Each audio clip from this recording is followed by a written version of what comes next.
Hi hello வணக்கம். நீங்கள் கேட்டுக்கொண்டிருப்பது power of yourself with BAP Bala. Every Friday evening 7 o'clock நம்ம போட்காஸ்டோட புது எபிசோடுகள் ரிலீஸ் ஆகுது. அதை நீங்கள் மிஸ் பண்ணாமல் இருக்கிறதுக்கு நம்ம போட்காஸ்ட்டை ஃபாலோ பண்ணி எப்போது இணைப்பில் இருங்க.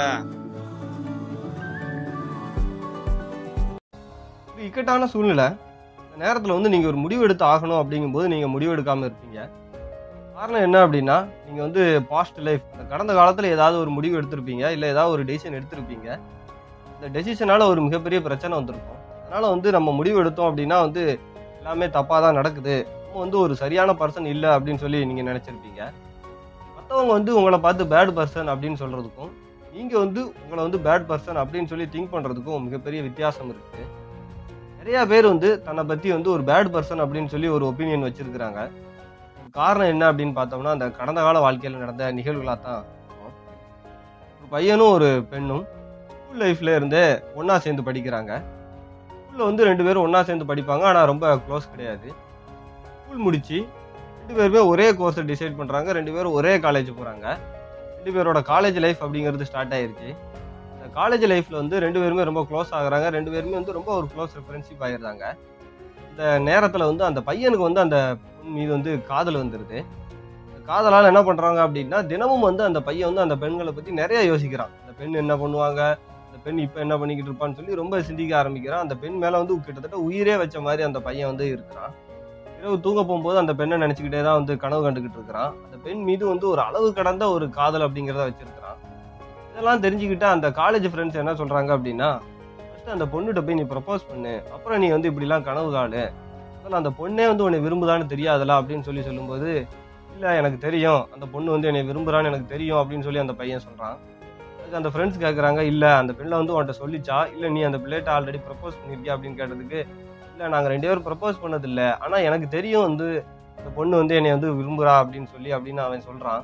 அந்த பசங்க, இல்லை நீ ஃபஸ்ட்டு போய் ப்ரப்போஸ் பண்ணு, அந்த பொண்ணு என்ன சொல்லுதுன்னு பாரு அப்படின்னு சொல்கிறதுனால அந்த பையன் கொஞ்சம் யோசிக்கிறான். சரி, எப்படினாலும் அந்த பொண்ணு நம்மளை விரும்ப தானே செய்யுது, ப்ரப்போஸ் பண்ணோம்னா நம்மளை அக்செப்ட் தானே பண்ணோம் அப்படின்னு சொல்லிட்டு அந்த பையன் ப்ரப்போஸ் பண்ண போகிறான். ஒரு சினிமா பட பாணியில் ப்ரப்போஸ் பண்ணணுங்கிறதுக்காக நல்லா ஒரு ஹீரோ மாதிரி ட்ரெஸ் போட்டுட்டு ஒரு அழகான எல்லோ ரோஸ் எடுத்துகிட்டு போகிறான். ஏன்னா அந்த பொண்ணுக்கு மஞ்சள் நிறம் எல்லோ அப்படிங்கிறது ரொம்ப பிடிக்குங்கிறதுனால ஒரு எல்லோ ரோஸ் எடுத்துகிட்டு போகிறான். 2 பேரும் ரெகுலராக சந்திக்கக்கூடிய இடத்துக்கு போகிறாங்க. அந்த இடத்துல பேசிக்கிட்டு இருக்கும்போது அந்த பையன் ப்ரப்போஸ் பண்ணிவிட்டு அந்த ரோசா பூ எடுத்து அந்த பெண்ணிட்ட கொடுக்குறான். அந்த பெண்ணிட்ட அவன் கொடுத்துக்கிட்டு இருக்கும்போது அவன் கையில் அந்த ரோசா பூ இருக்குது. அந்த பெண் அந்த பையனை பார்த்துக்கிட்டு இருக்கிறான். 2 பேருக்கு இடையில எந்தவித பேச்சுவார்த்தையுமே இல்லை. 30 செகண்ட் அமைதியாக இருக்கிறாங்க. திடீர்னு அந்த பொண்ணு அந்த பையன் கையில் வச்சிருக்க ரோசா பூவை கீழே தட்டி விட்டுட்டு இந்த ப்ரப்போசலை ரிஜெக்ட் பண்ணிவிட்டு அங்கேருந்து அந்த பொண்ணு போயிடுது. எல்லாம் பக்கத்தில் இருந்து அங்கே தூரமாக இருந்து பார்த்துக்கிட்டு இருந்தா அவங்களோட ஃப்ரெண்ட்ஸ் சொல்கிறாங்க, ஒன்றும் பிரச்சனை இல்லைடா, எல்லாம் முதல்ல நடக்கும், நாங்களே யோசித்தோம், பரவாயில்ல, கஷ்டப்பட வேண்டாம் அப்படின்னு சொல்லி ஆறுதல் கொடுக்குறாங்க. அந்த பையன் எதுவுமே சொல்லாமல் ரொம்ப அமைதியாக இருக்கிறான். ஒன்றும் பிரச்சனை இல்லை, விடு, நாங்கள் தான் இருக்கிறோம்ல, ஃப்ரெண்ட்ஸ் நம்ம எல்லாருமே ஜாலியாக இருப்போம், இந்த மாதிரி கஷ்டமான நேரத்தில் எவ்வளவு கொடுமையாக இருக்கும்னு எனக்கும் தெரியும், பேசாமல் இந்த கஷ்டத்துலேருந்து வெளியே வரலாம், வா சும்மா கொஞ்சம் ட்ரிங்க்ஸ் அடிக்கலாம் அப்படின்னு சொல்லி அந்த ஃப்ரெண்ட்ஸ்லாம் கூப்பிட்றாங்க. ஏன்னா அந்த பையன் சிரிக்கிறான். ஃப்ரெண்ட்ஸுக்கு எல்லாத்துக்குமே ஆச்சரியமாயிருச்சு. ஒருவேளை அந்த பொண்ணு அவனோட ப்ரப்போசல் அக்செப்ட் பண்ணலைங்கிறனால இவன் பைத்தியம் ஆயிட்டானா அப்படின்னு சொல்லி அந்த பசங்களாம் யோசிக்கிறாங்க. அப்புறம் அந்த பையன் சொல்கிறான், நான் எதுக்கு ரொம்ப பேடாக ஃபீல் பண்ணணும், என் மேலே கொஞ்சம் கூட பாசம் இல்லாத, என்னைய கொஞ்சம் கூட புரிஞ்சுக்கிடாத ஒரு பெண் என்னைய விட்டுட்டு போயிட்டா, நான் எதுக்கு வருத்தப்படணும், நான் மீது ரொம்ப அன்பு வச்சுருந்த, ரொம்ப பாசம் வச்சுருந்த, ரொம்ப கேர் பண்ணிக்கிட்டு இருந்த ஒரு பையன் வேண்டாம் அப்படின்னு சொல்லிட்டு அந்த பிள்ளை தூக்கி போட்டு போயிருக்கு, அதுக்கு நான் ஏன் வருத்தப்படணும் அப்படின்னு சொல்லி அந்த பையன் சிரிச்சுக்கிட்டு இருந்தான். வாழ்க்கையில் நடக்கக்கூடிய எல்லா நிகழ்வுகளையுமே நம்ம இந்த மாதிரி பாசிட்டிவாகவே நம்ம நினச்சிட்டோம் அப்படின்னா வாழ்க்கையை நம்ம எப்போதுமே பேட் பர்சன் அப்படின்னு சொல்லி நம்ம திங்க் பண்ணவே மாட்டோம். உண்மையாகவே இந்த பேட் பர்சன் அப்படின்கான ஒரு டெஃபினிஷனை போய் கேட்டோம் அப்படின்னா சில பேர் என்ன சொல்லுவாங்க அப்படின்னா, என்னை பற்றி மட்டுமே சிந்திக்கிற ஒருத்தன், மற்றவங்க கேடாது இருந்தாலும் பரவாயில்லன்னு சொல்லி இருக்கிறவன் தான் பேட் பர்சன் அப்படின்னு சொல்லி ஒருத்தவங்க சொல்லுவாங்க. இல்லை வேற யார்கிட்டயா போய் கேட்டோம் அப்படின்னா, கெட்ட பழக்க வழக்கங்கள் வச்சிருக்கவன் தான் பேட் பர்சன் அப்படின்னு சொல்லுவாங்க. எல்லாமே அவங்க பேட் பர்சனுங்கிறதுக்காக கொடுக்கக்கூடிய டெஃபினிஷன் அது ஒவ்வொருத்தரை பொறுத்து மாறிக்கிட்டே இருக்கும். ஒரு முக்கியமான காரணம் ஒருத்தர் தன்னை ஒரு பேட் பர்சன் அப்படின்னு சொல்லி ஃபீல் பண்ணுறதுக்கான ஒரு முக்கியமான காரணம் என்ன அப்படின்னா, லோ செல்ஃப் எஸ்டீம். அதாவது தன் மீது இருக்கக்கூடிய அந்த சுயமரியாதையை ரொம்ப குறைச்சி இடம் போடுறது, தனக்கு ஒரு சரியான இடத்த கொடுக்காம தன்னை ரொம்ப ஒரு லோ கிரேடாக ஃபீல் பண்ணக்கூடிய ஒரு விஷயம். இப்போ உங்களுக்கு ஒரு நல்ல ஒரு சுயமரியாதை உங்கள்கிட்ட இருக்குது, நீங்கள் உங்களை பற்றி உயர்வாக நினைக்கிறீங்க அப்படின்னா வாழ்க்கையில் எந்த கஷ்டம் வந்தாலும் சரி அந்த கஷ்டத்துலேருந்து நீங்கள் மீண்டு வந்துடுவீங்க. அந்த சுயமரியாதை வச்சு நீங்கள் அதுலேருந்து வெற்றி பெற்று வந்துடலாம். உதாரணத்துக்கு நீங்கள் கடந்த கால வாழ்க்கையில் வந்து ஏதோ ஒரு தப்பு பண்ணிட்டீங்கன்னு வச்சுக்கிடுவோங்க. அந்த விஷயம் வந்து தப்புன்னு இப்போ உணர்ந்துட்டீங்க. இருந்தாலும் திரும்ப திரும்ப அந்த விஷயத்தை பற்றி யோசிச்சுட்டு நான் ஏன் அப்படி செஞ்சேன், அந்த நேரத்தில் நான் ஏன் அப்படி செஞ்சேன்னு சொல்லி கொஞ்சம் கொஞ்சமாக யோசிச்சு உங்களை வந்து நீங்களே டீக்ரேட் பண்ணுறீங்க, உங்களோட சுயமரியாதை நீங்களே இழந்துக்கிட்டு இருக்கீங்க அப்படின்னா நீங்கள் வந்து ஒரு ஒரு பேட் பர்சன் சொல்லி நீங்கள் திங்க் பண்ண ஆரம்பிச்சிருக்கீங்க. அது வந்து உங்களை பற்றி நீங்கள் நினைக்கக்கூடிய எல்லா நெகட்டிவ் திங்கிங், உங்களை பற்றி நீங்கள் நெகட்டிவாக நினைக்கிற எல்லா விஷயங்களுமே வந்து பார்த்தீங்கன்னா உங்களை வந்து ஒரு பேட் பர்சன் அப்படின்னு சொல்லி திங்க் பண்ண வச்சிடும். நிறைய நேரம் நம்ம என்ன பண்ணுறோம் அப்படின்னா நம்ம வந்து மற்றவங்களோட ஒப்பிட்டு பார்க்குறோம். ரீசெண்டாக அந்த சோசியல் மீடியா வந்ததுலேருந்து ரொம்ப ஒப்பிட்டு பார்க்குறது அப்படிங்கிறது அதிகமாகிடுச்சு.